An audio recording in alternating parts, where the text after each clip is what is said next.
Welcome to Trend On the Link Local Network. You can find us, Trend On the linklocalnetwork.com. I'm your host, Tamara, Leigh, and I want to thank you for joining us today. Today we have with us some wonderful guests to talk about a very important topic. It's domestic abuse. The event is called Create Awareness, and we have guests with us who have really combined talents, creativity, passion to bring together an event being held this Sunday at Cafe Centraal, which is where we are filming from today. It's a beautiful cafe down in the heart of South Milwaukee, Bayview area on Kinnikinnick Avenue. Often the local people call that KK for short. So I would like to welcome you and introduce our guests today on Trend On. We have Neda Stevic. Hello. And Andropolis and Mark Bradford. Hi. And they are the team that has come together to create awareness for a very important cause. But it's more than a fundraiser, it's really an event that will combine a collaborative effort of interest and creativity and artists. So Neda, why don't you start by telling us a little bit about Create Awareness? Absolutely. Thanks first of all for having us here. Thank you to Cafe Centraal for having us. And we're going to be having this event here really as a benefit to raise money for Maggie Litwicki's 3 children. And she's one of my old best friends from my teenage years, and she was murdered this summer. So she was a victim of domestic violence, and we're just coming together as a coalition of creative people in the community to try to do something, promote awareness, put our talents to good use, and help not only raise money but raise awareness about this problem. And the more people that volunteer their services to me, the more I realize that they're doing it because they or somebody they know have been affected by this. So well, exactly. Domestic abuse is one of those causes or issues that we don't have to go too far in those degrees of separation until we know someone or have a family member who is involved in that terrible cycle of abuse. And it's a very serious subject. Obviously, your friend lost her life because of it, and now her children are affected. And so tell us about the idea of how creating awareness really was your passion in regard to helping the issue of domestic abuse. Well, it came up when I found out the news. I was with some of my best friends, my better half, T.H. Taylor, and then my friend John Knapp, who's a photographer in town, one of my best friends, and then Ruthie Bain and Christy Gabriel, who are 2 models. And when I found out the news, many years later, we decided to have this event, which Ruthie named, and it was John Knapp that really encouraged me to do this. We're just sitting together, and so that's how the whole concept came up all together. And it was really, it's kind of really an extension of part of my career. For 4 years, I worked at the Women's Center as a bilingual employment counselor, and that's a center in Waukesha, which is actually for domestic violence, counseling, transitional living, and a shelter. And I dedicated 4 years full-time there. So I'm just kind of in a way continuing efforts to help people from that career, but now using my creative career to have it happen. And I was going to say, when you mentioned part of your career and your background, you are a model and a professional makeup artist. Yes. And yes. Entrepreneur of sorts. Oh, thank you. So I've been in the business for quite some time, and I lived in Spain for a year as a model and worked all over the country doing that as a professional model and also an airbrush makeup artist. Yeah. So you're bringing that background with you to an event that combines the other part of your background with your help and involvement in a domestic abuse center. So Create Awareness is really to create awareness of the issue of domestic abuse. Tell us more about that and what you all have planned for the event. And maybe you can bring in Andre and Mark, because I know they have both played very key roles in the collaborative effort. Absolutely. We're going to have a lot of live artists and musicians, and it's going to be really wonderful speakers from community agencies. And I've coordinated all of this with Andre and Mark, because the 3 of us are putting this event together. Without them, I wouldn't have gotten very far, I'll just be honest about it. But well, we should add that Andre is an expert at connecting people and networking, and not really an expert professionally, but you have a gift for it, and you're able to bring people in from different. And I enjoy that. I see somebody here, I see somebody here, and I just want to bring the worlds together because I feel like they can add value to whatever event it is that we're behind. So. And bring the power of that synergy together. Everybody has creative abilities, and I think everybody's looking for an outlet. And when you hear about a story like this, you can't help but want to get involved. So that's why Mark and I are here. So you were brought on, and we'll talk to Mark in a minute about his skill set that he's bringing to the event. But you two early on started when Neda said that she wanted to do this event, and you really got excited about it and involved right away. Yes. You two put together bringing different people in and creating a format. So what is the venue that the day's events will have? It's going to be this Sunday, October 7th, here at Cafe Centraal from 3 to 10 p.m. Everybody's invited to stop by anytime you can make it. There won't be a dull moment, we assure you of that. You'll be able to order food from Cafe Centraal and drinks, and we'll have live artists painting, which you could bid on their pieces. We'll have tons of different items you could bid on tables, and we'll have live musicians starting at 5 o'clock, and there's going to even be a fire performance by Marilyn Zazie, who has performed in the Fire Enclave at Burning Man several times. And it's going to be emceed again by my better half, T.H. Taylor, who's also going to be performing at this event original music that he wrote and has been practicing all week for everybody, and duets with another one of our model citizen friends, Ashley Jordan. And there's going to be so many different acts. The headliner is Alex Wilson from the Alex Wilson Band, and he performs everywhere in the country. He performed at the Montreal Jazz Festival, extraordinary blues player, and so many different musicians coming forward for this. So you were really able to bring some very strong local people involved in the community who also have come on board with helping you for the event.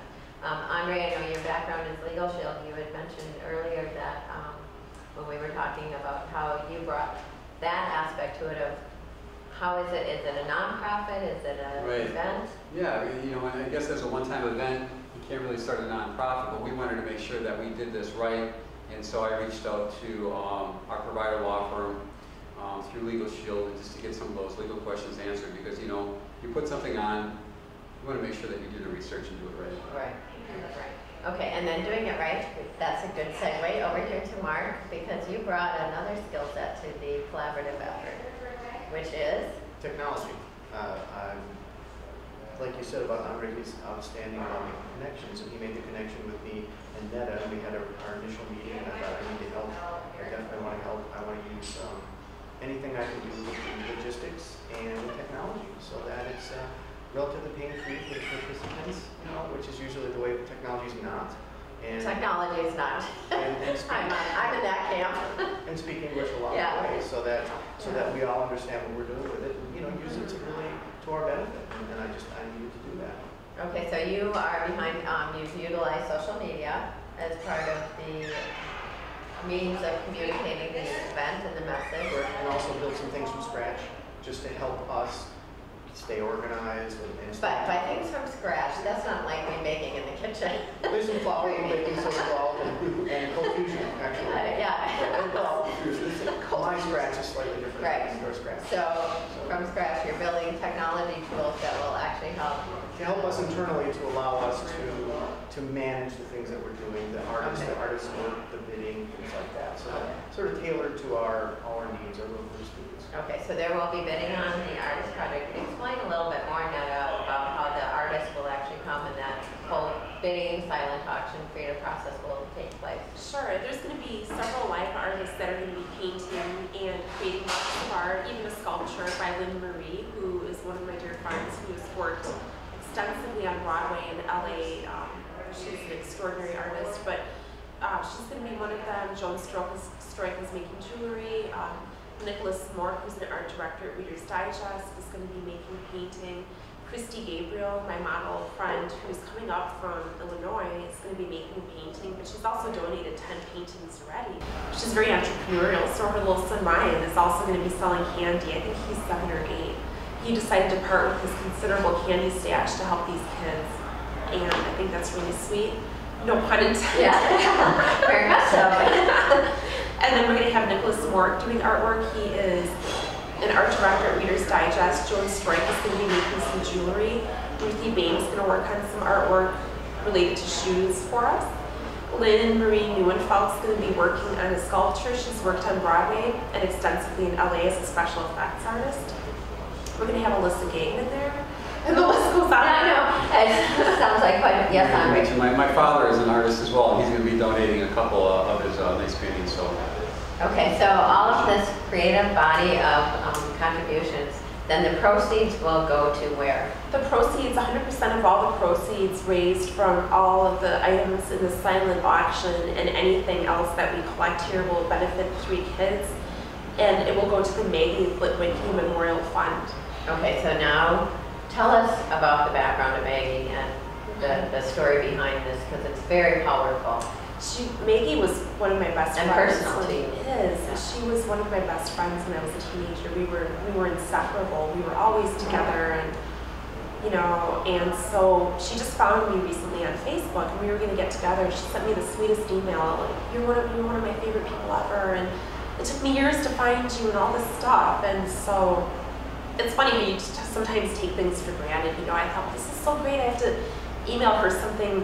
I'm going to take the time to email her something nice back, and we're going to connect and get together, and it didn't happen. And so because she was murdered in July, and just this past July, I found out July 13th. I think it went into the papers July 14th, and so. And she is how old? She's 37. Okay. And then her children are ages? Her 3 children. One, Kirsten, who is Jay Litwicki's daughter, she lives with him now. She just turned 13 on the weekend after this happened. And then the other 2 kids are younger. They're 2 boys, Caleb and Caden. And I don't know, I think they're 4 and 6. I'm not entirely sure. So young, very young. And they live with the grandparents. Okay, so the grandparents have stepped in now. Yes. The kids don't. And one is autistic, so one has a little bit needs a little bit of extra help. So we're trying to do all we can as a community, and everybody's jumping on board, because everybody who has volunteered has had some sort of experience with this and finding, whether it's with themselves or with one of their loved ones. Well, that's the thing about domestic abuse, and that's where the serious side of all of this positive energy comes in. That domestic abuse is often something that touches more people than we might realize. Absolutely. We're maybe one person away from someone who has had domestic abuse touch their lives in some way that has caused problems. And so part of the Create Awareness event that you have designed is to actually build that awareness and help people with some tools. What are some of the things that will take place at the event that will give people some tools or resources in the area of domestic abuse? Well, here's the thing, Tamara, you're completely correct when you say we're one person away, because whether we realize it or not, we are, and that's what people need. It needs to come to light. And so at this event, Terry Jandusa Nikolai is our featured keynote speaker. She's going to come in around 7 o'clock. Oprah Winfrey featured her on her show because of her extraordinary and very harrowing story. And which is that she had an hour to live before she was discovered. Her ex-husband attempted to murder her. She was discovered in a storage facility some 20 hours later after they took him in for custody. The police took him in for questioning, and then he went to take a nap.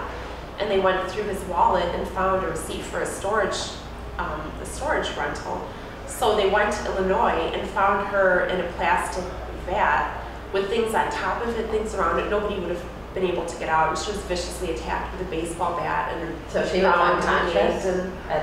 I think probably at that time, I think that she was, and so she had to have her toes amputated. This is in the middle of winter, and she had frostbite, but she lived to tell the story, and she's now a domestic violence speaker trying to help people gain awareness of this situation, and I'm very excited to have her here with us. So she's going to be the keynote speaker. Yes. And then you also have agencies that have come together who are involved in helping people and providing resources within the community about domestic abuse. Can you tell us a few of those? Of course.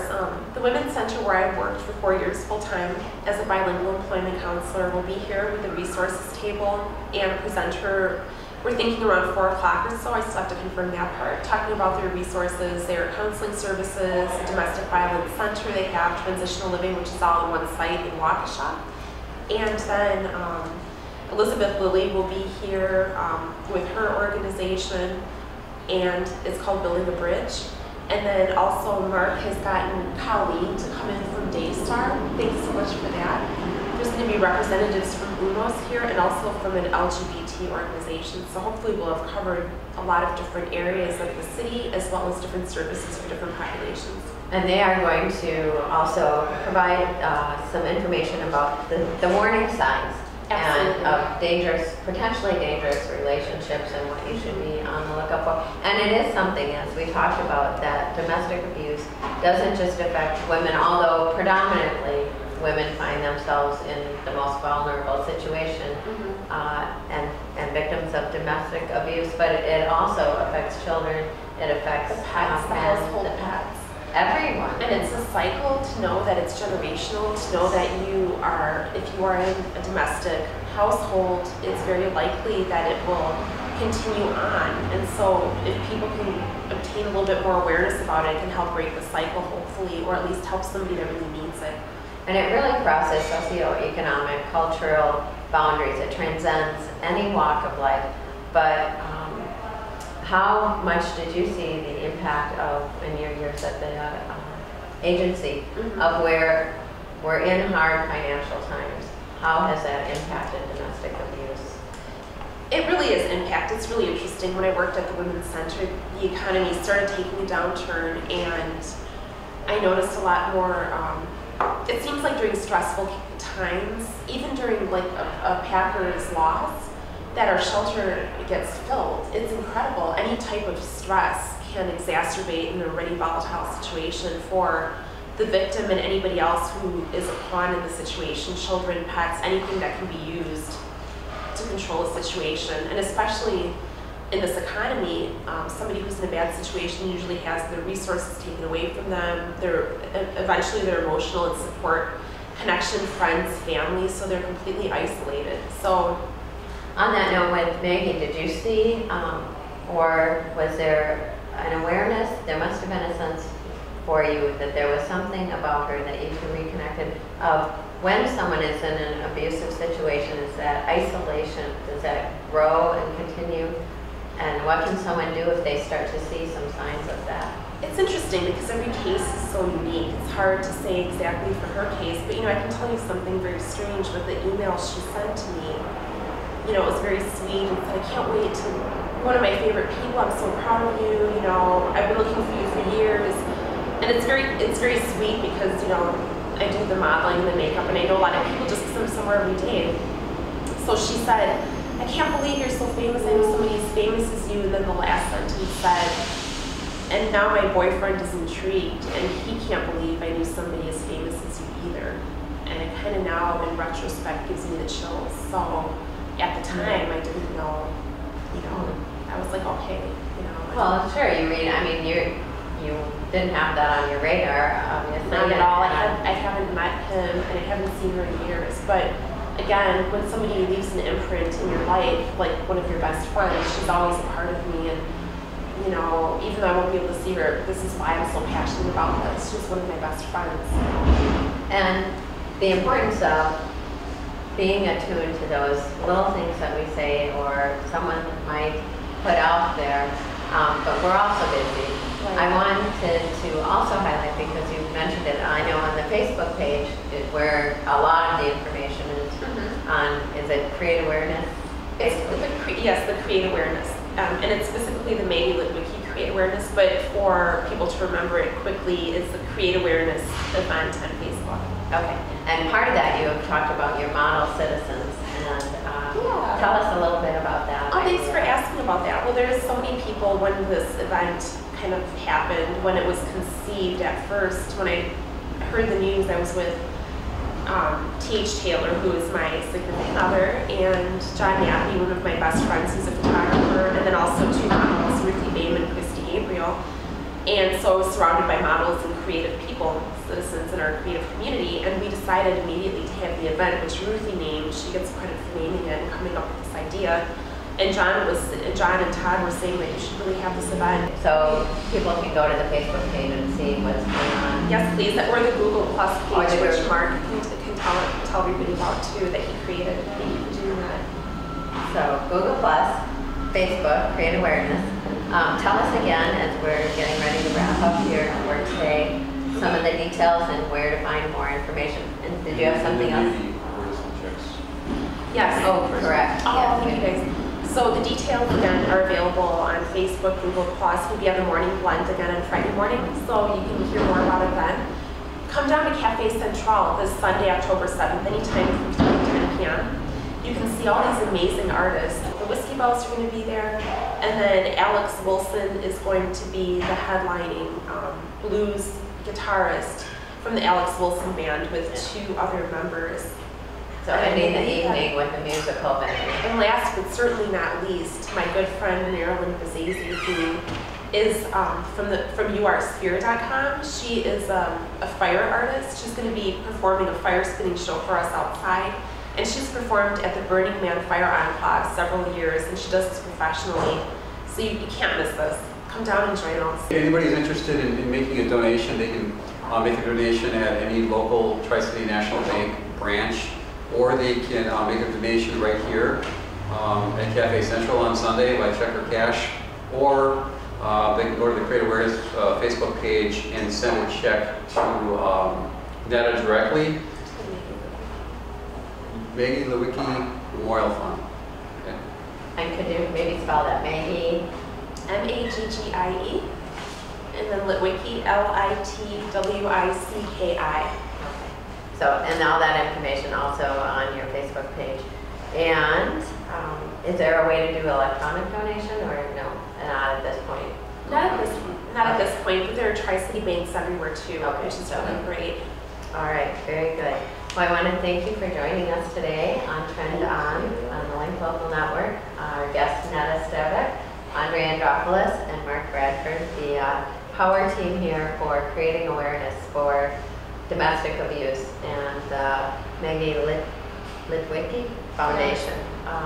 And hopefully lots of people will come out, and there will be a good turnout and much awareness and creative energy that will maybe change some lives. And you can't go back and bring Maggie back and change that, but you can certainly have an impact on the lives of your children. And you don't know who might walk through this door who might not otherwise get help if you weren't creating awareness about this important issue. So I want to thank you again. Join us on Trend On the Link Local Network, on linklocalnetwork.com. I'm your host, Tamara Leigh. I would like to thank our sponsors for Trend On, Zip Boss, creating websites, and for Media Vine Marketing, social media marketers out of Chicago and Manatee. So thank you for our sponsors and for our guests. This is Tamara Leigh with Trend On. Thank you.